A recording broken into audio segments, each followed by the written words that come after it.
longer than 2 football fields, wider than an 8-lane highway, and completely, deliberately visible to every listening post in the North Atlantic.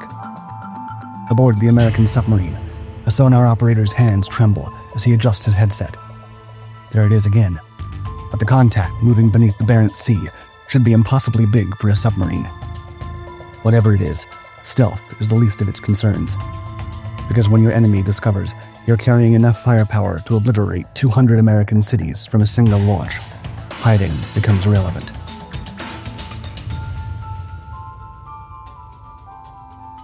During the Cold War, both the United States and the Soviet Union utilized their submarine fleets for strategic advantage, though their doctrines varied significantly.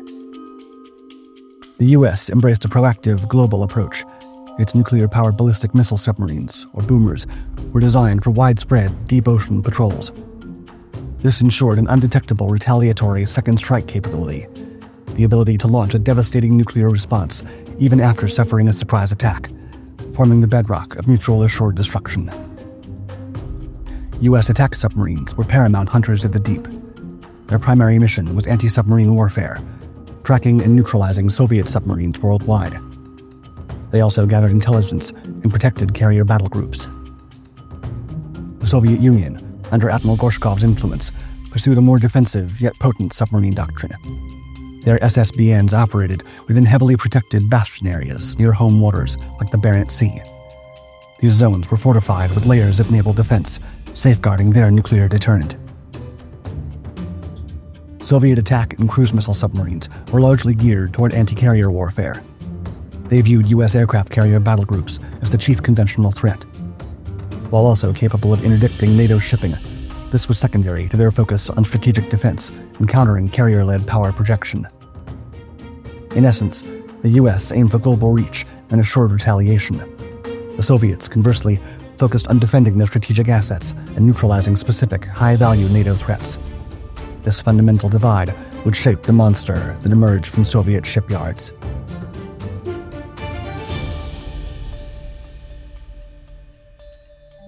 The early Soviet ballistic missile submarines, including the Hotel, Yankee, and Delta classes, were critical steps in the USSR's effort to catch up to American naval power. The Hotel class, loosely based on the early US SSBN designs, carried 3 short-range ballistic missiles that necessitated a dangerous surface launch, exposing the submarine to detection. The subsequent Yankee class introduced 16 missiles with underwater launch capability, providing the USSR with its first genuine nuclear deterrent fleet, though these submarines remained notably noisy and detectable by NATO's sonar arrays. Crews also frequently complained about poor habitability and clunky systems. The Delta class marked a significant improvement, featuring a larger design, longer missile range, and enhanced capabilities for Arctic patrols. It became the backbone of the Soviet SSBN fleet. However, despite these advancements, the Soviets consistently found themselves a step behind in acoustic stealth, with U.S. attack submarines routinely shadowing their vessels. This persistent vulnerability stoked deep paranoia within the Kremlin, where the fear was that a detectable deterrent could ultimately be destroyed. By the mid-1970s, Soviet naval planners faced a growing problem. Western advances in submarine stealth, missile range, and accuracy, particularly exemplified by the U.S. Ohio-class and Trident program, were shifting the balance of undersea deterrence dramatically. The Soviet Union needed a powerful and undeniable answer. Development began at the Rubin Design Bureau in Leningrad, which had designed previous ballistic missile submarines like the Delta and Yankee classes. Rather than merely attempting to match the U.S. in stealth capabilities, Soviet planners chose a different path, to overwhelm through sheer scale. The Kremlin demanded something that would shatter expectations: bigger missiles, longer patrol endurance, and unprecedented protection.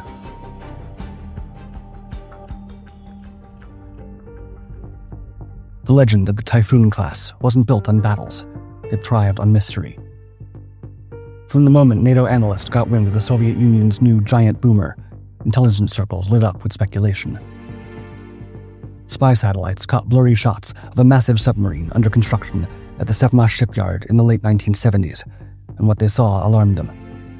Twice the width of anything the West had ever built, longer than a football field, and with missile tubes that seemed to defy logic, the Typhoon looked like something out of science fiction.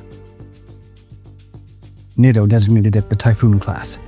The Soviets called it Project 941 Akula, Shark. Western fascination peaked with Tom Clancy's 1984 novel The Hunt for Red October, which reimagined a Typhoon-class sub as the defector's ship. Had a magneto-hydrodynamic drive that rendered it nearly silent. A fantasy, but rooted in real NATO fears of Soviet surprise capabilities.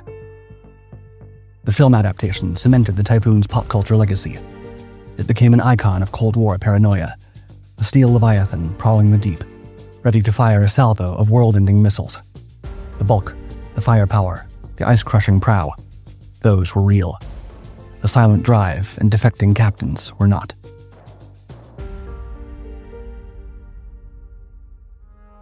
The terrifying mystique of such vessels wasn't purely a Hollywood invention.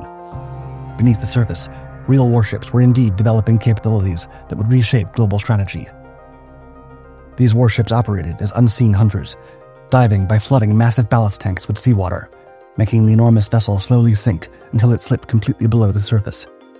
To rise, bursts of compressed air blasted the water out, shedding weight to breach the waves.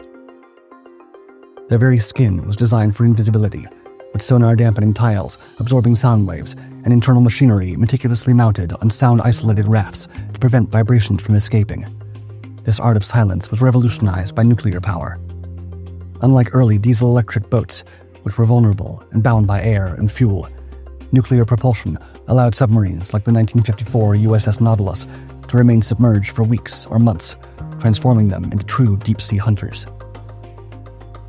This leap in endurance led to ballistic missile submarines, or SSBNs, the ultimate expression of submerged power. These monstrous boats carried long-range nuclear missiles, each capable of being launched from underwater with terrifying suddenness. The chillingly simple, yet profoundly terrifying idea was survivable deterrence. Even if a homeland was decimated, a silent submarine thousands of miles away could still strike back with devastating force.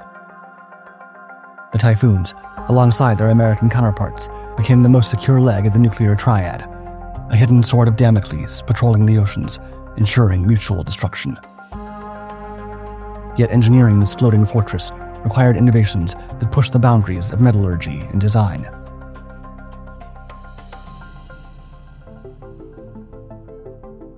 The Typhoon class was indeed a floating fortress. At over 170 meters long and displacing nearly 48,000 tons when submerged, no sub before or since has matched its sheer size.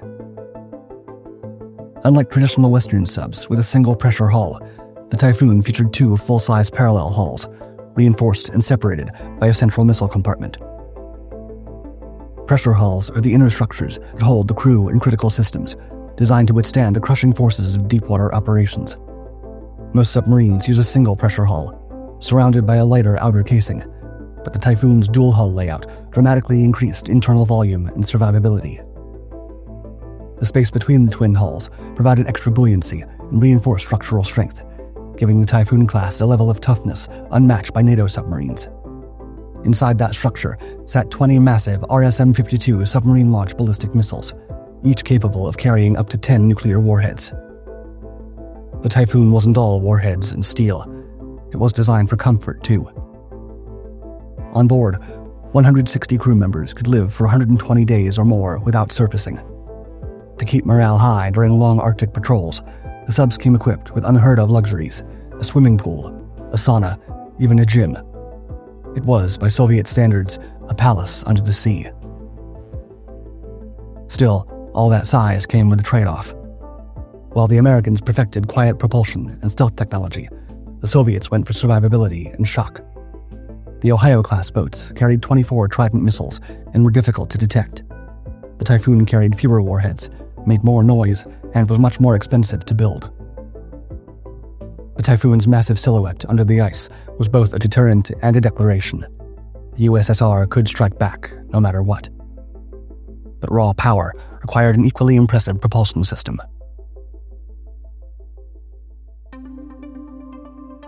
Beneath its thick outer skin, the Typhoon class was driven by raw nuclear muscle.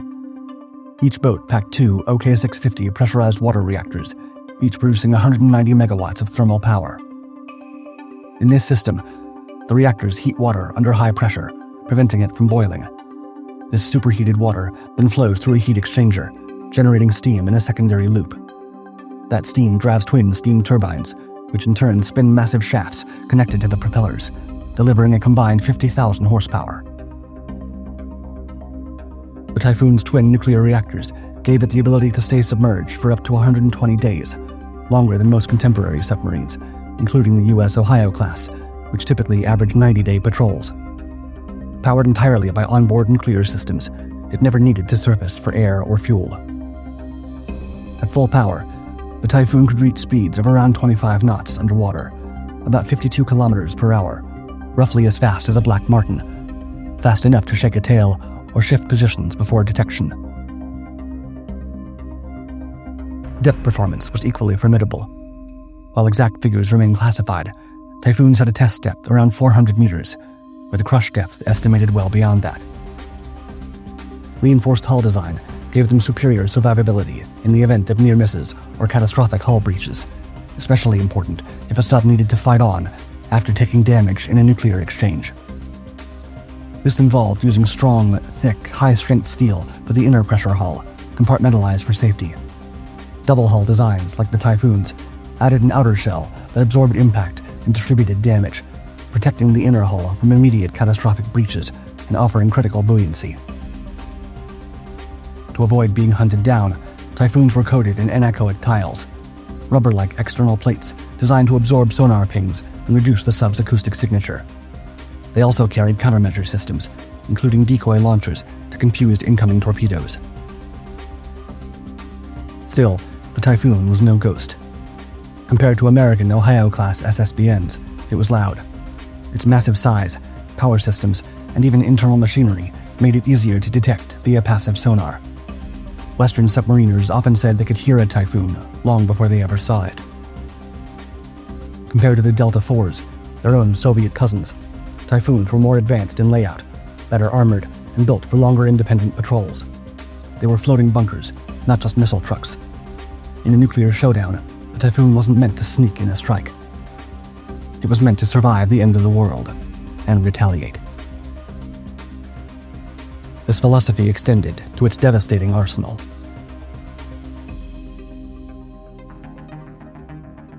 The Typhoon class was built around a payload designed to end civilizations. Its primary armament consisted of 20 R-39 RIF submarine-launched ballistic missiles, or SLBMs, each housed in an individual vertical launch tube in the sub's central hump between its twin hulls. By comparison, the Delta III, an earlier Soviet class, had 16 launch tubes for smaller missiles and lacked the Typhoon's twin hull resilience. These missiles were huge, almost 17 meters long, and weighing over 90 tons each. Each one could carry up to 10 nuclear warheads, each as powerful as 100,000 tons of TNT. That meant a single Typhoon submarine could target up to 200 locations from more than 8,000 kilometers away. They used a cold launch system. The missile was pushed out of its tube by gas before its engine started, which made it safer and less damaging to the submarine. Instead of one missile with one warhead, these missiles carried a bus that released multiple warheads in flight, sending each to a different target. This made the missile much more powerful and harder to defend against. But it didn't rely on missiles alone. Each Typhoon was also equipped with 6 533mm torpedo tubes located in the bow, capable of launching a mix of weapons.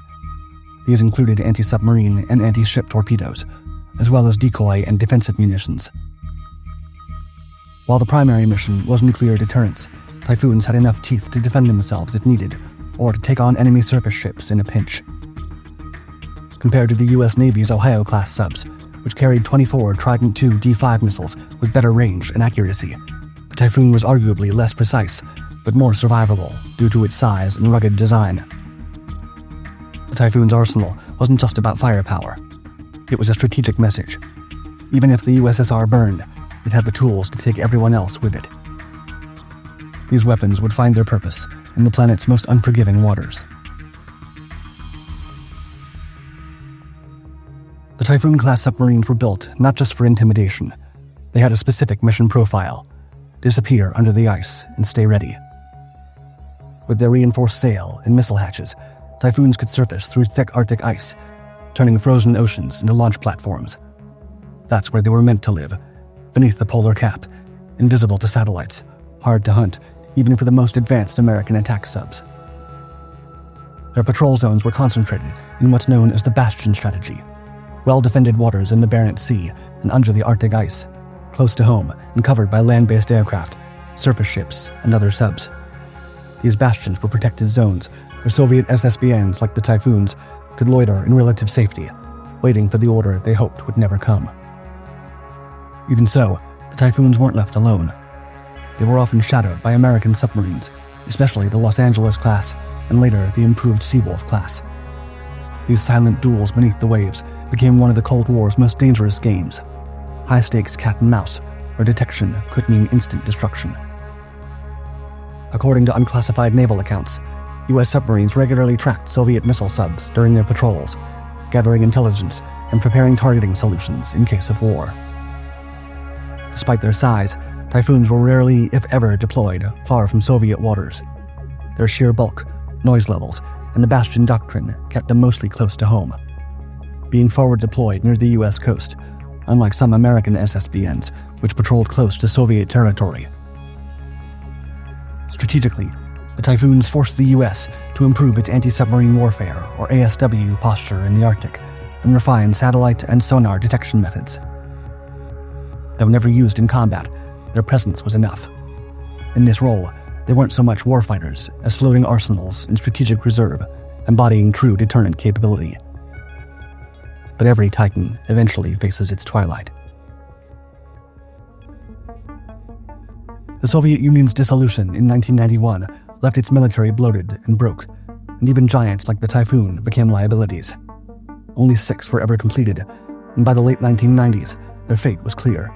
They were too expensive, too large, and too loud for the new Russian Navy. The United States, through the Cooperative Threat Reduction, or CTR program, actually helped fund the dismantling of 3 Typhoons during the 1990s and early 2000s. Their massive missile compartments were cut open, reactors removed, and hulls scrapped under international supervision. By the 2010s, only 1 Typhoon remained operational, TK-208 Dmitry Donskoy. Her warfighting role was long over. She now served as a floating testbed for the new RSM-56 Bulava submarine-launched ballistic missile. This was not a direct upgrade. Dmitry Donskoy had originally carried the RSM-52 RIF, a large 3-stage liquid-fueled missile, while the RSM-56 was a lighter, more compact solid-fuel design. The submarine was refitted to accommodate the new system and took part in test launches and trials, helping validate the Bulava for use aboard Russia's next-generation Barents-class nuclear-powered ballistic missile submarines. But even that limited role couldn't justify her upkeep forever. In February 2023, Russia quietly confirmed what many had suspected. Dmitry Donskoy had been decommissioned after more than 40 years of service. The process of dismantling a nuclear-powered submarine the size of a Typhoon isn't quick or cheap. Removing spent nuclear fuel from 2 OK-650 reactors is hazardous work, made even more complex by the Typhoon's dual-hull design. Once the fuel is out, the reactor compartments, still highly radioactive, must be surgically cut out and isolated. According to Russian experts, this process could take years. One proposed alternative: preserve the Donskoy as a floating museum. A group of retired officers, shipbuilders, and state officials has pushed for the sub to be moved to St. Petersburg, but skeptics remain. As ex-sub captain Alexander Nikitin, who viewed the program as a Cold War indulgence in size over purpose, put it, quote, "These boats were big, expensive, and useless. Now this pile of scrap metal will be a monument to the USSR country, which no longer exists." Yet even as a relic, the Typhoon's influence echoes through modern naval design. The Typhoon class may be gone, but its shadow still looms beneath the waves. Its successor, the Barents class, reflects everything the Typhoon wasn't: compact, quiet, and more affordable to operate. While Typhoons were monstrous symbols of Cold War muscle, the Barents submarines were built for 21st century deterrence. Each carries 16 Bulava missiles, tested onboard the Donskoy, and sails with a crew almost half the size of a Typhoon's. These boats still patrol the Arctic bastions, but they do so with much less fanfare and far fewer decibels. On the other side of the Atlantic, the U.S. Navy has charted its own course. The upcoming Columbia-class SSBNs are set to replace the aging Ohio-class, boasting improved stealth, advanced reactor cores, and modular missile compartments designed to carry Trident II D5 SLBMs well into the 2080s. Alongside them, the fast-attack Virginia-class submarines continue to dominate undersea warfare with cutting-edge sonar, strike capability, and versatility. Elsewhere, new powers are stirring in the deep. China's Type 94 ballistic missile submarines mark Beijing's push to develop a true nuclear deterrent capability, with patrols extending into the Pacific. Meanwhile, the future points to unmanned systems, AI-controlled undersea drones designed for surveillance, attack, and electronic warfare. Nations are already testing prototypes that can operate autonomously for weeks or months, potentially changing the rules of undersea dominance. The Typhoon taught the world that size could be both a statement and a liability. It dazzled with engineering bravado, but its hull came at a cost: louder, more detectable, and more expensive than rivals. Today, no submarine has captured the world's imagination quite like it. As fleets grow quieter and smarter, a lesson stands: bigger isn't always better, but sometimes it is unforgettable.